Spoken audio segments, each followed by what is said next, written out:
Selamat pagi rekan-rekan mahasiswa. Hari ini kita akan belajar bersama mempelajari transport layer. Dalam materi ini, Anda akan mempelajari 1. Transportasi data menjelaskan tujuan lapisan transportasi dalam mengelola transportasi data dalam komunikasi end-to-end. 2. Ikhtisar TCP menjelaskan karakteristik TCP.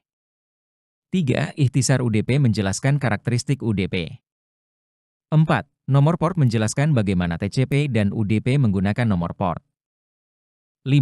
Proses komunikasi TCP menjelaskan bagaimana proses pembentukan dan penghentian sesi TCP memfasilitasi komunikasi yang andal. 6. Keandalan dan pengendalian aliran menjelaskan bagaimana unit data protokol TCP ditransmisikan dan diakui untuk menjamin pengiriman. 7. Komunikasi UDP menjelaskan proses klien UDP untuk membangun komunikasi dengan server. Program lapisan aplikasi menghasilkan data yang harus dipertukarkan antara host sumber dan tujuan. Lapisan transportasi bertanggung jawab atas komunikasi logis antara aplikasi yang berjalan di host yang berbeda. Ini termasuk layanan seperti membentuk sesi sementara antara dua host dan transmisi informasi yang andal untuk sebuah aplikasi. Lapisan transportasi adalah penghubung antara lapisan aplikasi dan lapisan bawah yang bertanggung jawab atas transmisi jaringan. Lapisan transportasi tidak mengetahui jenis host tujuan, jenis media yang digunakan untuk mengirim data, jalur yang diambil data, kemacetan pada tautan, atau ukuran jaringan. Lapisan transportasi mencakup dua protokol yaitu 1. Transmission Control Protocol atau TCP. 2. User Datagram Protocol atau UDP. Lapisan transportasi memiliki banyak tanggung jawab, termasuk pelacak percakapan individual adalah setiap set data yang mengalir antara aplikasi sumber dan tujuan dikenal sebagai percakapan dan dilacak secara terpisah. Segmentasi data dan penyusunan kembali segmen adalah lapisan transportasi membagi data aplikasi menjadi blok-blok yang lebih kecil yang disebut segmen atau datagram. Menambahkan informasi header adalah protokol lapisan transportasi menambahkan informasi header yang berisi data biner yang diatur dalam beberapa bidang ke setiap blok data. Mengidentifikasi aplikasi adalah lapisan transportasi harus dapat memisahkan dan mengelola beberapa komunikasi dengan kebutuhan transportasi yang berbeda menggunakan nomor port. Multiplexing percakapan adalah lapisan transportasi menggunakan segmentasi dan multiplexing untuk memungkinkan percakapan komunikasi yang berbeda di interleaving pada jaringan yang sama. Protokol lapisan transportasi menentukan cara mentransfer pesan antara host dan bertanggung jawab untuk mengelola persyaratan keandalan percakapan. Lapisan transportasi mencakup protokol TCP dan UDP. TCP adalah protokol lapisan transportasi yang andal dan lengkap, yang memastikan semua data tiba di tujuan. TCP membagi data menjadi segmen dan menyediakan kontrol aliran dan keandalan dengan operasi dasar seperti melacak dan mengakui data yang diterima, mengirim ulang data yang tidak diakui, mengurutkan data yang mungkin tiba dalam urutan yang salah, dan mengirim data pada tingkat yang efisien.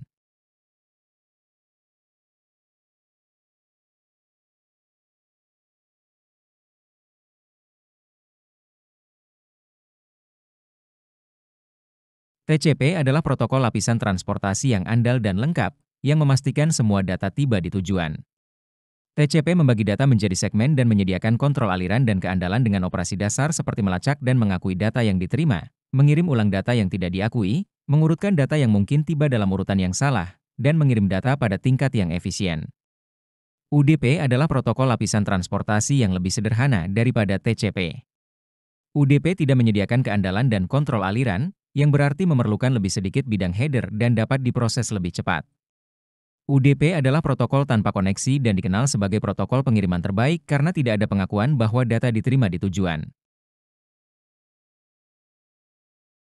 Beberapa aplikasi dapat mentolerir kehilangan data selama transmisi jaringan, tetapi penundaan transmisi tidak dapat diterima. Untuk aplikasi seperti ini, UDP adalah pilihan yang lebih baik karena memerlukan overhead jaringan yang lebih sedikit. UDP lebih disukai untuk aplikasi seperti Voice over IP atau VoIP, di mana pengakuan dan pengiriman ulang akan memperlambat pengiriman dan membuat percakapan suara tidak dapat diterima. UDP juga digunakan oleh aplikasi permintaan dan balas di mana data minimal dan pengiriman ulang dapat dilakukan dengan cepat, seperti pada Domain Name System atau DNS. Jika klien tidak menerima respons dalam waktu yang ditentukan, klien cukup mengirim permintaan lagi.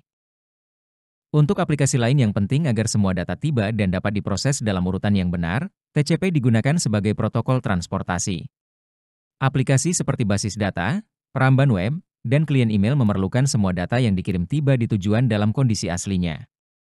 Kehilangan data dapat merusak komunikasi, membuatnya tidak lengkap atau tidak dapat dibaca. Pengembang aplikasi harus memilih jenis protokol transportasi yang sesuai berdasarkan kebutuhan aplikasi. Video dapat dikirim melalui TCP atau UDP. Aplikasi yang mengalirkan audio dan video yang disimpan biasanya menggunakan TCP untuk buffering, probing bandwidth, dan kontrol kemacetan guna mengontrol pengalaman pengguna dengan lebih baik. Video dan suara waktu nyata biasanya menggunakan UDP, tetapi juga dapat menggunakan TCP atau kombinasi keduanya. Aplikasi konferensi video mungkin menggunakan UDP secara default, tetapi karena banyak firewall memblokir UDP, aplikasi juga dapat dikirim melalui TCP. Aplikasi yang mengalirkan audio dan video yang disimpan menggunakan TCP. Misalnya, jika jaringan Anda tiba-tiba tidak dapat mendukung bandwidth yang diperlukan untuk menonton film sesuai permintaan, aplikasi akan menjeda pemutaran. Selama jeda, Anda mungkin melihat pesan buffering. Sementara TCP bekerja untuk membangun kembali aliran. Ketika semua segmen sudah berurutan dan tingkat bandwidth minimum dipulihkan, sesi TCP Anda dilanjutkan, dan film kembali diputar. TCP dan UDP adalah dua protokol lapisan transportasi. Topik ini memberikan lebih banyak detail tentang apa yang dilakukan TCP dan kapan sebaiknya digunakan dibandingkan UDP. Untuk memahami perbedaan antara TCP dan UDP, penting untuk memahami bagaimana setiap protokol mengimplementasikan fitur keandalan spesifik dan bagaimana setiap protokol melacak percakapan. Selain mendukung fungsi dasar segmentasi data dan penyusunan kembali, TCP juga menyediakan layanan berikut. Membentuk sesi. TCP adalah protokol berorientasi koneksi yang menegosiasikan dan membentuk koneksi permanen, atau sesi, antara perangkat sumber dan tujuan sebelum meneruskan lalu lintas apapun. Memastikan pengiriman yang andal, TCP memastikan bahwa setiap segmen yang dikirim oleh sumber tiba di tujuan. Menyediakan pengiriman dalam urutan yang sama, TCP memastikan segmen disusun kembali dalam urutan yang benar dengan memberi nomor dan mengurutkan segmen. Mendukung kontrol aliran, TCP dapat meminta aplikasi pengirim untuk mengurangi laju aliran data jika sumber daya host penerima terbebani. TCP adalah protokol stateful yang berarti ia melacak status sesi komunikasi. Untuk melacak status sesi, TCP mencatat informasi mana yang telah dikirim dan mana yang telah diakui. Sesi stateful dimulai dengan pembentukan sesi dan berakhir dengan penghentian sesi. Segmen TCP menambahkan 20 byte atau 160 bit overhead saat mengenkapsulasi data lapisan aplikasi. 10 bidang utama dalam header TCP, Transmission Control Protocol, yang digunakan untuk mengatur komunikasi data dalam jaringan. 1. Source port adalah nomor port sumber, 16 bit, untuk mengidentifikasi aplikasi pengirim. 2. Destination port adalah nomor port tujuan, 16 bit, untuk mengidentifikasi aplikasi penerima. 3. Sequence number adalah nomor urut, 32 bit, yang digunakan untuk menyusun ulang data pada penerima. 4. Acknowledgement number, nomor pengakuan, 32 bit, untuk mengonfirmasi penerimaan data dan menunjukkan byte berikutnya yang diharapkan. 5. Header length adalah panjang header, 4 bit, yang menunjukkan ukuran header TCP. 6. Reserved adalah bidang 6 bit yang disimpan untuk penggunaan di masa depan. 7. Control bits adalah bidang 6 bit untuk kode bendera yang menunjukkan fungsi segmen TCP, seperti SYN, ACK, FIN. 8. Window size adalah ukuran jendela, 16 bit, untuk menunjukkan jumlah data yang dapat diterima pada satu waktu.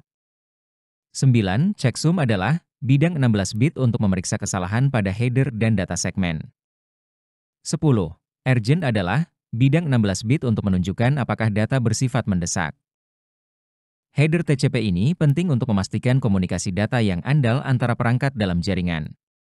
TCP adalah contoh yang baik tentang bagaimana lapisan yang berbeda dari suite protokol TCP/IP memiliki peran spesifik. TCP menangani semua tugas yang terkait dengan membagi aliran data menjadi segmen, menyediakan keandalan, mengontrol aliran data, dan menyusun kembali segmen. TCP membebaskan aplikasi dari harus mengelola tugas-tugas ini.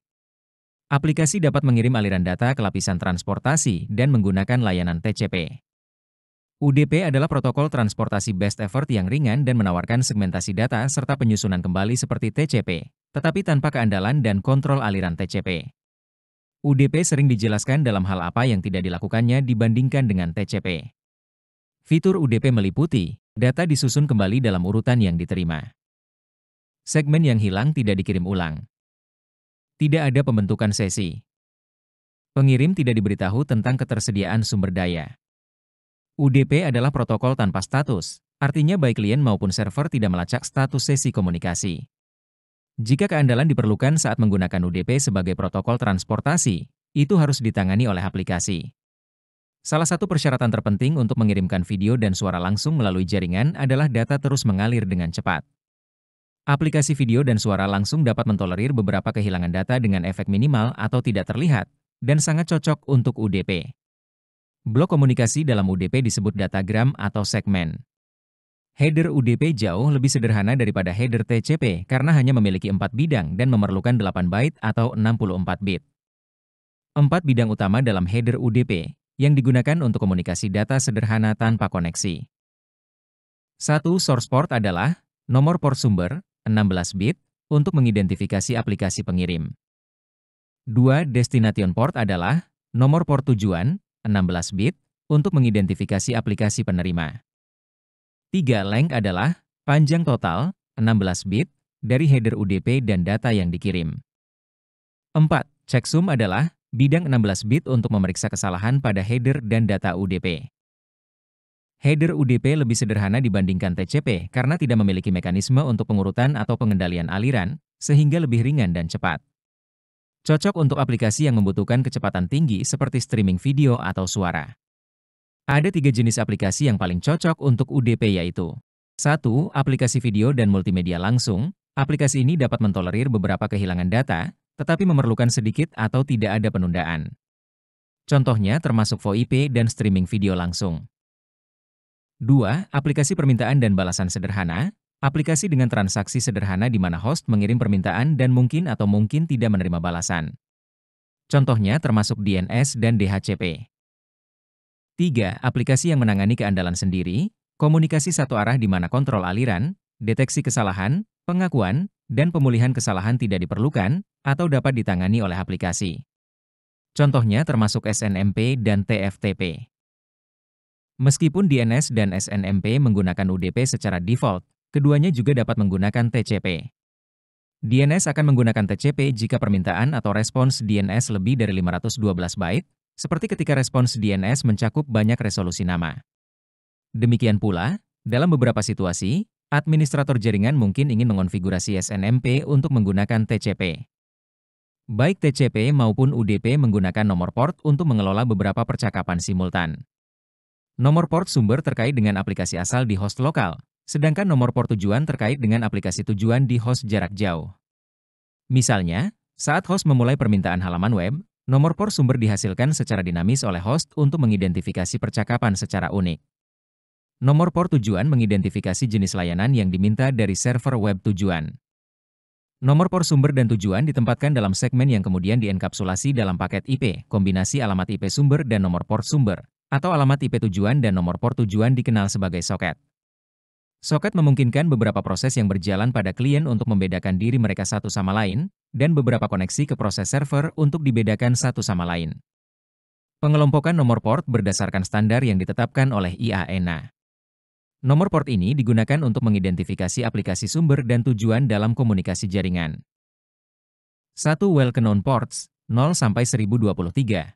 Digunakan oleh layanan umum atau populer, seperti server web, klien email, dan akses jarak jauh. Nomor port ini telah didefinisikan sebelumnya untuk mempermudah identifikasi layanan terkait. Contoh, HTTP, port 80, HTTPS, port 443. 2. Registered ports, 1024 sampai 49151. Ditetapkan oleh IAENA untuk entitas tertentu yang menggunakan aplikasi atau proses spesifik. Biasanya digunakan oleh aplikasi yang diinstal oleh pengguna, bukan layanan umum. Contoh, port 1812 untuk autentikasi radius. 3. Private atau dynamic ports, 49152 sampai 65535. Juga dikenal sebagai ephemeral ports. Nomor port ini biasanya diberikan secara dinamis oleh sistem klien saat koneksi dibuat. Digunakan untuk mengidentifikasi aplikasi klien selama komunikasi. Nomor port ini membantu mengarahkan lalu lintas jaringan ke aplikasi atau layanan yang tepat dalam sistem komputer. Daftar port yang umum digunakan beserta protokol dan aplikasi yang terkait. Port-port ini digunakan dalam berbagai jenis aplikasi jaringan untuk komunikasi antar perangkat.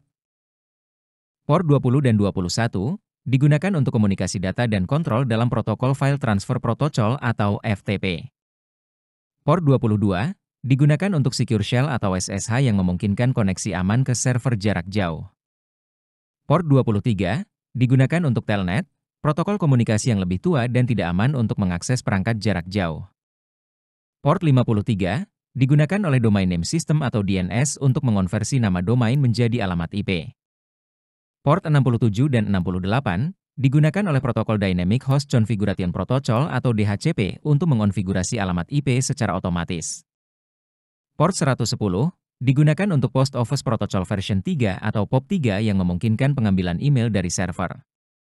Port 143 digunakan untuk Internet Message Access Protocol atau IMAP yang digunakan dalam pengelolaan email secara lebih canggih. Port 443 digunakan untuk koneksi aman melalui Hypertext Transfer Protocol Secure atau HTTPS. Port-port lainnya juga terkait dengan berbagai protokol jaringan yang digunakan untuk komunikasi data dan manajemen perangkat. Komunikasi antara dua klien dan sebuah server yang mengelola dua jenis permintaan jaringan yang berbeda, yaitu HTTP dan SMTP. Klien pertama mengirimkan permintaan HTTP ke server dengan menggunakan port sumber 49152 dan port tujuan 80. Klien kedua mengirimkan permintaan SMTP ke server menggunakan port sumber 51152 dan port tujuan 25. Server menerima kedua permintaan tersebut, satu untuk protokol HTTP pada port 80 dan satu lagi untuk protokol SMTP pada port 25. Gambar ini menunjukkan bagaimana server dapat menangani permintaan simultan dari dua klien yang menggunakan protokol berbeda melalui port yang ditentukan. Server kemudian akan merespon sesuai dengan permintaan yang diterima dari masing-masing klien, menggunakan port yang sesuai untuk setiap jenis layanan.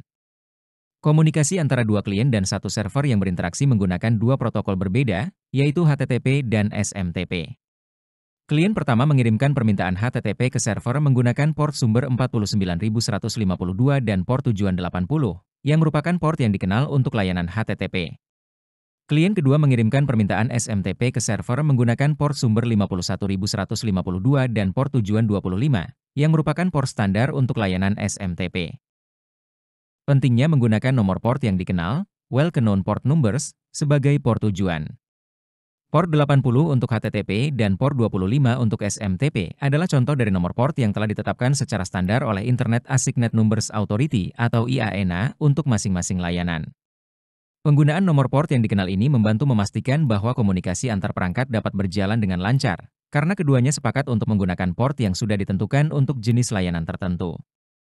Komunikasi antara dua klien dan sebuah server melalui dua protokol berbeda, yaitu HTTP dan SMTP. Klien pertama mengirimkan permintaan HTTP ke server dengan menggunakan port sumber dinamis 49152 dan port tujuan 80, yang merupakan port standar untuk layanan HTTP. Klien kedua mengirimkan permintaan SMTP menggunakan port sumber dinamis lainnya, 51152, dan port tujuan 25, yang merupakan port standar untuk SMTP. Penggunaan nomor port dinamis sebagai port sumber dalam komunikasi TCP. Nomor port dinamis ini, juga dikenal sebagai port ephemeral, dipilih oleh sistem operasi pada saat permintaan dibuat untuk mengidentifikasi koneksi unik antara klien dan server. Server kemudian merespons permintaan ini dengan menggunakan nomor port tujuan yang sesuai berdasarkan protokol yang digunakan, yaitu port 80 untuk HTTP dan port 25 untuk SMTP. Penggunaan port sumber dinamis memungkinkan banyak koneksi simultan yang dapat dibedakan satu sama lain dengan nomor port yang berbeda. Komunikasi antara dua klien dan satu server melalui berbagai protokol jaringan. Klien pertama mengirimkan permintaan HTTP ke server menggunakan port sumber 49152 dan port tujuan 80. Server kemudian merespons dengan menggunakan port sumber 80 dan mengirimkan respons HTTP ke port tujuan 49152 di klien pertama. Klien kedua, di sisi lain, mengirimkan permintaan SMTP ke server menggunakan port sumber 51152 dan port tujuan 25. Server merespons permintaan ini dengan menggunakan port sumber 25 dan mengirimkan respons SMTP ke port tujuan 51152 di klien kedua. Cara server menangani permintaan dari berbagai klien dan mengarahkan respons ke port yang sesuai berdasarkan permintaan yang diterima. Server menggunakan port sumber dari paket permintaan sebagai port tujuan untuk respons, memastikan bahwa respons tersebut dikirim kembali ke klien yang tepat. Komunikasi antara dua klien dan satu server yang berinteraksi melalui protokol HTTP dan SMTP. Klien pertama mengirimkan permintaan HTTP ke server dengan menggunakan port sumber 49152 dan port tujuan 80. Server merespons dengan menggunakan port sumber 80 dan mengirimkan respons HTTP ke port tujuan 49152 pada klien pertama. Klien kedua mengirimkan permintaan SMTP ke server menggunakan port sumber 51152 dan port tujuan 25. Server kemudian merespons permintaan ini dengan menggunakan port sumber 25 dan mengirimkan respons SMTP ke port tujuan 51152 pada klien kedua. Server menggunakan port tujuan dari paket permintaan yang diterima sebagai port sumber untuk respons yang dikirim kembali, memastikan bahwa setiap respons dikirim ke port yang benar berdasarkan permintaan dari masing-masing klien. Langkah pertama dalam proses 3 langkah atau three-way handshake untuk membangun koneksi TCP antara dua perangkat, yaitu A dan B. Pada langkah ini, perangkat A mengirimkan sebuah paket SYN atau synchronize ke perangkat B untuk memulai proses koneksi. Paket ini berisi informasi penting, termasuk urutan atau SEK sama dengan 100 dan kontrol atau CTL adalah SYN. Nomor urut atau SEK digunakan untuk mengidentifikasi urutan data yang dikirim selama sesi komunikasi. Perangkat B kemudian menerima paket SYN ini, yang ditunjukkan dengan teks SYN receive. Pada tahap ini, B tidak langsung mengirimkan balasan, melainkan menunggu untuk menerima paket lebih lanjut dari A sebagai bagian dari proses 3 langkah untuk menyelesaikan pembentukan koneksi TCP. Langkah kedua dalam proses three-way handshake yang terjadi antara perangkat A dan B untuk membangun koneksi TCP. Pada langkah pertama, perangkat A mengirimkan paket SYN ke perangkat B dengan urutan SEK sama dengan 100 dan kontrol CTL sama dengan SYN. Perangkat B menerima paket tersebut yang ditunjukkan dengan SYN receive. Langkah kedua dimulai ketika perangkat B membalas dengan mengirimkan paket SYN ACK ke perangkat A. Paket ini memiliki urutan, SEK sama dengan 300, nomor pengakuan, ACK sama dengan 101, dan kontrol, CTL sama dengan SYN, ACK, yang mengindikasikan bahwa B telah menerima paket SYN dari A dan kini meminta untuk melanjutkan proses koneksi. Paket ini mengandung dua bagian penting, SYN untuk memulai koneksi dari sisi B, dan ACK untuk mengonfirmasi penerimaan paket SYN dari A. Perangkat A sekarang akan memproses paket ini dan melanjutkan dengan langkah berikutnya untuk menyelesaikan koneksi TCP. Langkah ketiga dan terakhir dalam proses three-way handshake untuk membangun koneksi TCP antara perangkat A dan B. Langkah pertama, perangkat A mengirimkan paket SYN ke perangkat B dengan urutan SEK sama dengan 100 dan kontrol CTL sama dengan SYN yang menunjukkan permintaan untuk memulai koneksi. Perangkat B menerima paket tersebut yang ditunjukkan dengan pesan SYN receive. Langkah kedua, perangkat B mengirimkan balasan berupa paket SYN ACK yang mengandung urutan, SEK sama dengan 300, nomor pengakuan, ACK sama dengan 101, dan kontrol, CTL sama dengan SYN, ACK. Paket ini menandakan bahwa B telah menerima paket SYN dari A dan siap untuk melanjutkan proses pembentukan koneksi. Langkah ketiga, perangkat A mengirimkan paket ACK untuk mengonfirmasi bahwa perangkat B telah menerima SYN ACK. Paket ini berisi urutan, SEK sama dengan 101, dan pengakuan, ACK sama dengan 301, serta kontrol, CTL sama dengan ACK. Setelah paket ini diterima oleh perangkat B, koneksi TCP dianggap established dan siap untuk mentransfer data. Dengan demikian, proses three-way handshake telah selesai, dan komunikasi antara perangkat A dan B kini dapat dimulai.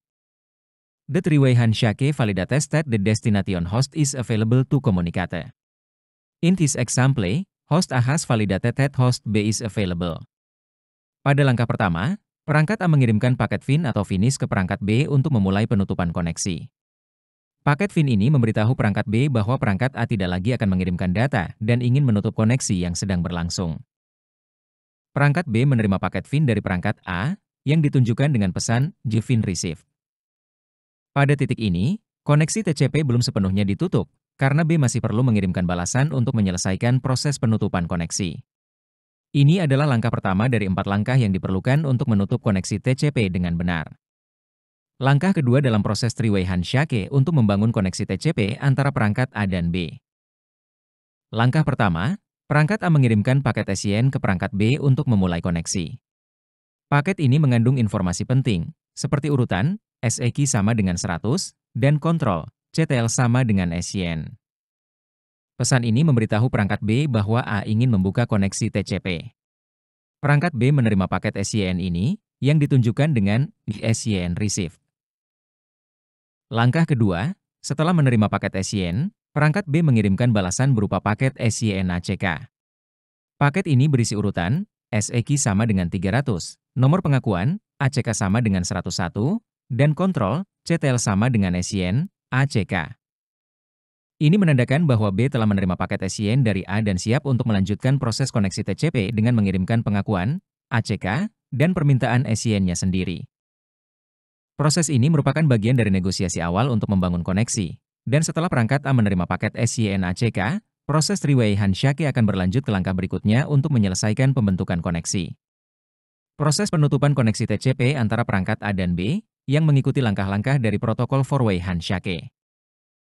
Langkah pertama, perangkat A mengirimkan paket FIN atau finish ke perangkat B untuk memulai penutupan koneksi. Paket ini memberitahu perangkat B bahwa perangkat A tidak lagi akan mengirimkan data dan ingin menutup koneksi. Perangkat B menerima paket FIN ini, yang ditunjukkan dengan pesan GFIN Receive. Langkah kedua, setelah menerima paket FIN, perangkat B mengirimkan balasan berupa paket ACK untuk mengonfirmasi penerimaan paket FIN dari A. Paket ACK ini berisi nomor pengakuan yang mengindikasikan bahwa perangkat B siap untuk menutup koneksi dari sisi A. Paket ini menunjukkan bahwa B telah menerima permintaan penutupan koneksi dari A.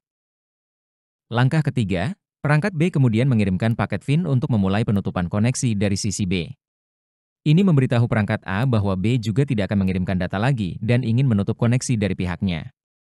Perangkat A menerima paket FIN ini, yang ditunjukkan dengan pesan GFIN Receive. Dengan langkah-langkah ini, koneksi TCP antara perangkat A dan B akhirnya ditutup dengan benar melalui protokol four-way handshake. Proses penutupan koneksi TCP menggunakan four-way handshake antara perangkat A dan B. Berikut adalah langkah-langkahnya. Langkah pertama, perangkat A mengirimkan paket FIN atau finish untuk memberitahukan perangkat B bahwa A tidak akan mengirimkan data lebih lanjut dan ingin memulai penutupan koneksi. Perangkat B menerima paket FIN ini, yang ditunjukkan dengan pesan GFIN Receive.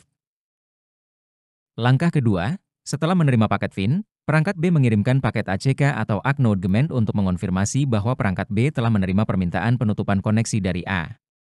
Paket ACK ini menunjukkan bahwa B siap menutup koneksi dari sisi A. Langkah ketiga, perangkat B kemudian mengirimkan paket FIN ke perangkat A untuk memulai penutupan koneksi dari sisi B. Paket FIN ini memberitahu perangkat A bahwa B juga tidak akan mengirimkan data lebih lanjut dan ingin menutup koneksi. Perangkat A menerima paket FIN ini, yang ditunjukkan dengan pesan GFIN Receive. Langkah keempat, sebagai respons terakhir, perangkat A mengirimkan paket ACK untuk mengonfirmasi penerimaan paket FIN dari perangkat B. Paket ACK ini menandakan bahwa perangkat A juga siap untuk menyelesaikan penutupan koneksi. Perangkat B menerima paket ACK ini, yang ditunjukkan dengan pesan ACK Receive. Dengan langkah-langkah ini, koneksi TCP antara perangkat A dan B berhasil ditutup dengan benar melalui four-way handshake. TCP adalah protokol full duplex, di mana setiap koneksi mewakili dua sesi komunikasi satu arah. Untuk membentuk koneksi, host melakukan jabat tangan tiga arah. Fungsi jabat tangan tiga arah meliputi: 1. Menetapkan bahwa perangkat tujuan ada di jaringan. 2. Memverifikasi bahwa perangkat tujuan memiliki layanan aktif dan menerima permintaan pada nomor port tujuan. 3. Menginformasikan perangkat tujuan bahwa klien sumber bermaksud membentuk sesi komunikasi pada nomor port tersebut. Cara kerja protokol TCP dalam mengirimkan data melalui jaringan, di mana data yang besar dibagi menjadi beberapa segmen untuk dikirimkan ke tujuan. Setiap segmen dapat mengambil rute yang berbeda melalui jaringan, yang seringkali terjadi dalam jaringan yang kompleks dengan banyak perangkat dan jalur. 1. Proses pemecahan data. Data yang akan dikirim dibagi menjadi beberapa segmen, yang masing-masing disebut segmen 1, segmen 2, segmen 3, dan seterusnya. Setiap segmen ini diberi label dan dikirimkan melalui jaringan. Dua rute yang berbeda, segmen-segmen data yang dikirim dapat mengambil jalur yang berbeda melalui jaringan, terlihat dari jalur yang berbeda yang digunakan oleh segmen-segmen tersebut. Hal ini dapat disebabkan oleh berbagai faktor dalam jaringan, seperti beban lalu lintas atau kegagalan rute. 3. Segmen tiba tidak urut. Karena segmen-segmen data mengambil jalur yang berbeda, segmen-segmen ini mungkin sampai di tujuan dalam urutan yang tidak teratur. Misalnya, segmen 4 dapat sampai lebih dulu daripada segmen 1. Atau, segmen 5 bisa tiba setelah segmen 3. 4. Pengurutan kembali oleh TCP. Meskipun segmen-segmen tiba dalam urutan yang berbeda, TCP bertanggung jawab untuk mengurutkan kembali segmen-segmen tersebut ke dalam urutan yang benar sebelum data diserahkan ke aplikasi penerima. TCP menggunakan nomor urut yang disertakan di setiap segmen untuk memastikan bahwa data disusun kembali dengan benar. Proses ini menunjukkan bagaimana TCP memastikan pengiriman data yang andal meskipun segmen-segmen data mengambil rute yang berbeda dan mungkin sampai dalam urutan yang tidak sesuai. Skenario di mana segmen-segmen data dikirim melalui jaringan dan beberapa segmen tiba lebih dari sekali, menyebabkan duplikasi. Proses ini terjadi karena beberapa segmen bisa hilang atau terduplikasi selama transmisi data. Pada awalnya, perangkat A mengirimkan serangkaian segmen data, segmen 1, segmen 2, segmen 3, hingga segmen 10, ke perangkat B. Segmen-segmen ini dikirim secara berurutan. Terlihat bahwa segmen 4 tidak diterima oleh perangkat B, ditandai dengan tanda silang X pada segmen 4. Mungkin terjadi kerusakan atau kehilangan segmen tersebut selama transmisi jaringan. Perangkat B mengirimkan paket ACK untuk mengonfirmasi penerimaan segmen-segmen yang diterimanya. Setelah menerima segmen-segmen yang benar, perangkat B mengirimkan ACK3 untuk mengonfirmasi penerimaan hingga segmen 3.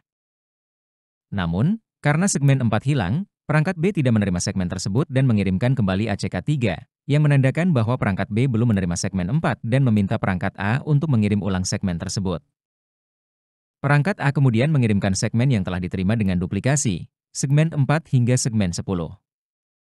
Hal ini terjadi karena perangkat A mendeteksi ACK yang hilang atau diterima lebih lambat dan memutuskan untuk mengirimkan ulang segmen-segmen yang tidak terkonfirmasi. Perangkat B menerima segmen-segmen duplikat tersebut dan mengidentifikasi bahwa beberapa segmen telah diterima sebelumnya, tetapi mengonfirmasi penerimaannya dengan ACK11, yang mengindikasikan bahwa semua segmen dari segmen 1 hingga segmen 10 telah diterima dengan benar, meskipun beberapa segmen duplikat diterima. Proses ini menunjukkan bagaimana TCP menangani pengiriman ulang segmen data dan duplikasi, memastikan bahwa data yang diterima tetap lengkap dan urut, meskipun ada masalah dalam pengiriman atau transmisi data. Bagaimana protokol TCP menangani kehilangan segmen dan pengiriman ulang dalam sebuah sesi komunikasi, termasuk penggunaan ACK atau Acknowledgement dan SAK atau Selective Acknowledgement untuk memastikan data yang dikirim diterima dengan benar. Perangkat A mengirimkan serangkaian segmen data, segmen 1 hingga segmen 10, ke perangkat B. Beberapa segmen dikirim dalam urutan yang benar, tetapi ada dua segmen yang hilang, yaitu segmen 4 dan segmen 5, ditandai dengan tanda silang X. Perangkat B menerima segmen-segmen yang sampai dengan benar, segmen 1, segmen 2, segmen 3, dan seterusnya. Namun, karena segmen 4 dan segmen 5 hilang, perangkat B mengirimkan ACK3 untuk mengonfirmasi bahwa segmen 1 hingga 3 telah diterima dengan benar, tetapi segmen 4 dan 5 belum diterima. Perangkat B juga mengirimkan SAK atau Segment Acknowledgement untuk menunjukkan secara eksplisit segmen-segmen yang telah diterima. SAK ini menunjukkan bahwa segmen 5 hingga 10 telah diterima dengan benar meskipun segmen 4 hilang. Ini memungkinkan perangkat A untuk tahu bahwa segmen 5 hingga 10 telah diterima meskipun ada gap pada segmen 4. Perangkat A mengirimkan ulang segmen 4 yang hilang, bersama dengan segmen 11 dan 12. Paket ini mencakup segmen yang hilang, dan perangkat B mengonfirmasi penerimaannya dengan ACK13, yang mengonfirmasi bahwa semua segmen, termasuk segmen yang hilang dan dikirim ulang, telah diterima dengan benar. Proses ini menunjukkan bagaimana TCP menggunakan mekanisme ACK dan SAK untuk mengonfirmasi penerimaan data dan menangani kehilangan segmen dengan efisien, memastikan pengiriman data yang lengkap meskipun ada gangguan selama transmisi. Komunikasi TCP selama proses three-way handshake, dengan fokus pada ukuran jendela atau window size dan ukuran segmen maksimum atau MSS. Yang keduanya penting dalam menentukan bagaimana data dikirim antara dua perangkat, A dan B. Langkah pertama, pengiriman jendela dan urutan. Perangkat A mengirimkan sequence number 1 dengan ukuran jendela 10.000 byte dan ukuran segmen maksimum atau MSS sebesar 1460 byte. Paket ini mengandung data dengan urutan sequence number 1 dan mengindikasikan bahwa perangkat A siap untuk mengirimkan data dalam ukuran segmen tersebut. Langkah kedua, penerimaan pada B. Perangkat B menerima segmen dari perangkat A dengan sequence number 1 dan ukuran jendela 10.000 byte. Perangkat B mengirimkan kembali sequence number 1461 dengan ukuran segmen yang sesuai MSS 1460 byte dan mengirimkan pengakuan ACK 2921. Ukuran jendela yang dikirimkan tetap 10.000 byte. Langkah ketiga, pengiriman jendela dan urutan selanjutnya. Perangkat A menerima ACK 2921 dan mengirimkan data lebih lanjut dengan sequence number 2921. Ukuran segmen yang dikirim tetap 1460 byte, dan jendela dikirimkan kembali dengan ukuran 10.000 byte. Perangkat A mengonfirmasi penerimaan dari perangkat B. Langkah keempat, penyelesaian proses. Perangkat B menerima segmen yang dikirimkan oleh perangkat A dengan sequence number 2921 dan mengirimkan ACK 4381 dengan ukuran jendela yang tetap 10.000 byte. Ini menunjukkan bahwa perangkat B siap untuk menerima lebih banyak data. Proses ini menggambarkan bagaimana perangkat A dan B sepakat mengenai ukuran segmen maksimum dan ukuran jendela yang digunakan untuk memastikan pengiriman data yang efisien. Proses ini menunjukkan bagaimana ukuran jendela dan ukuran segmen maksimum diatur selama three-way handshake, memungkinkan komunikasi yang efisien antara dua perangkat melalui TCP. Segmen yang lebih kecil dapat mengurangi kemungkinan fragmentasi, sementara ukuran jendela memungkinkan perangkat untuk mengatur berapa banyak data yang dapat diterima sekaligus. Proses komunikasi TCP antara dua perangkat, A dan B, selama three-way handshake, dengan fokus pada pengaturan ukuran segmen maksimum atau MSS dan ukuran jendela pengiriman atau window size yang digunakan dalam proses tersebut. Langkah pertama, pengiriman dari A ke B. Perangkat A mengirimkan segmen pertama dengan sequence number 1 dan ukuran segmen maksimum atau MSS sebesar 1460 byte. Ukuran jendela yang digunakan adalah 10.000 byte. Paket ini menunjukkan bahwa perangkat A siap mengirim data dengan ukuran segmen tersebut, dan jendela pengiriman mencerminkan jumlah data yang bisa dikirim sekaligus. Langkah kedua, penerimaan di B. Perangkat B menerima segmen yang dikirim oleh A. Segmen tersebut memiliki sequence number 1 dan ukuran segmen 1460 byte. Perangkat B mengirimkan acknowledgement atau ACK 2921, mengonfirmasi bahwa segmen-segmen hingga sequence number 2921 telah diterima dengan benar, dan juga mengatur ukuran jendela menjadi 10.000 byte untuk komunikasi selanjutnya.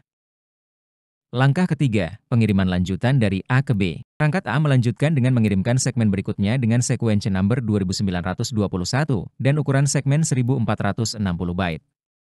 Ukuran jendela yang dikirimkan kembali tetap 10.000 byte. Perangkat A menyelesaikan pengiriman data yang belum terkonfirmasi sebelumnya. Langkah keempat, penerimaan di B dan pengakuan terakhir. Perangkat B menerima segmen tersebut dan mengirimkan acknowledgement atau ACK 4381 yang menunjukkan bahwa perangkat B telah menerima segmen-segmen hingga sequence number 4381. Ukuran jendela tetap 10.000 byte. Pengiriman ini menunjukkan bahwa seluruh data yang dikirimkan hingga segmen 4381 telah diterima, dan proses pengiriman data TCP dapat dilanjutkan dengan pengaturan ukuran jendela yang telah disepakati. Proses ini menggambarkan pengaturan dan negosiasi window size dan MSS selama komunikasi TCP, di mana kedua perangkat sepakat mengenai ukuran segmen yang dapat dikirim dan kapasitas jendela untuk memastikan pengiriman data yang efisien dan teratur. Sebuah situasi di mana perangkat A menghadapi masalah dalam komunikasi TCP dengan perangkat B. Perangkat A tidak menerima pengakuan atau acknowledgement yang diharapkan dari perangkat B, sehingga memutuskan untuk mengurangi jumlah byte yang dikirimkan sebelum menerima acknowledgement.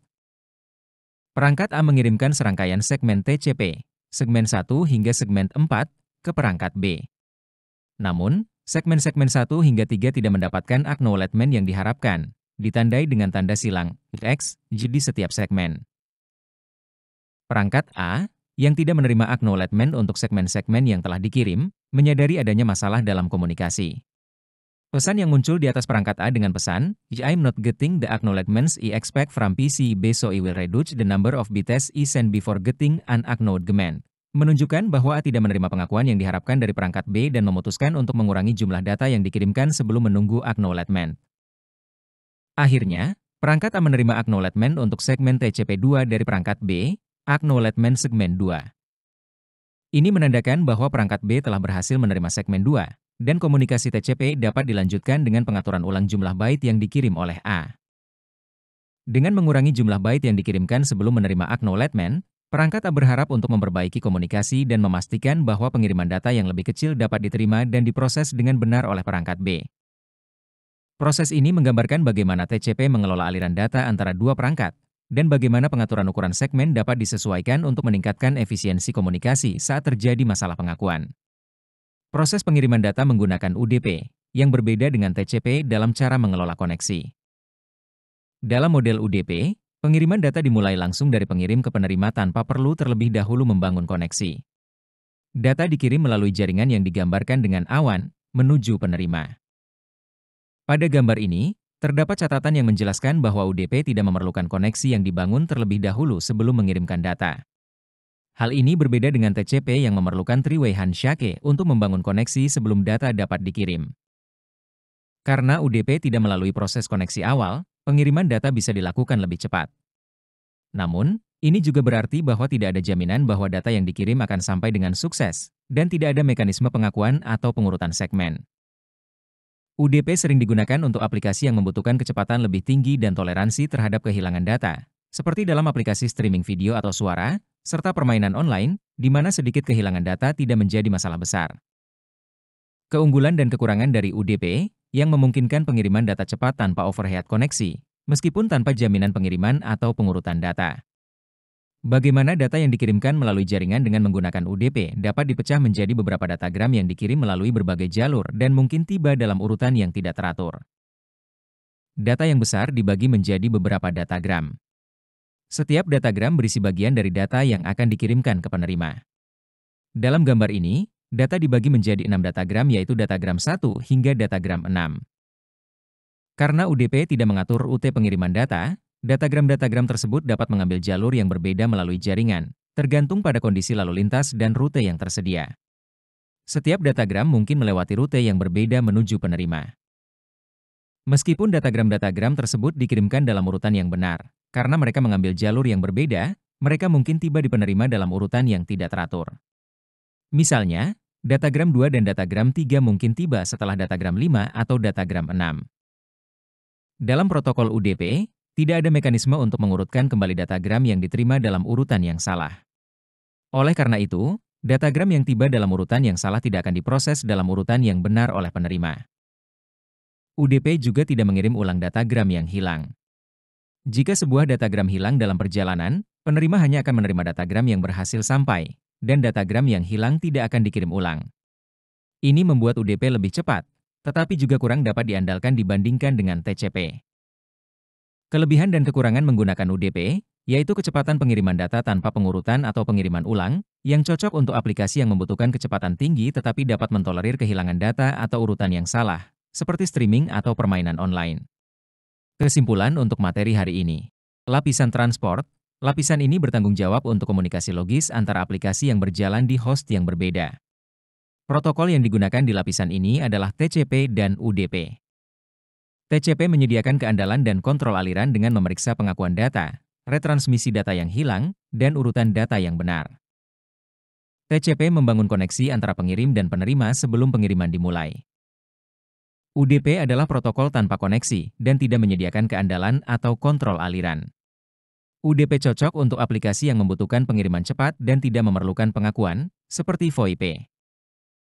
Protokol TCP dan UDP menggunakan nomor port untuk mengelola banyak percakapan yang terjadi bersamaan. Kombinasi alamat IP dan nomor port disebut soket, yang digunakan untuk mengidentifikasi server dan layanan yang diminta oleh klien.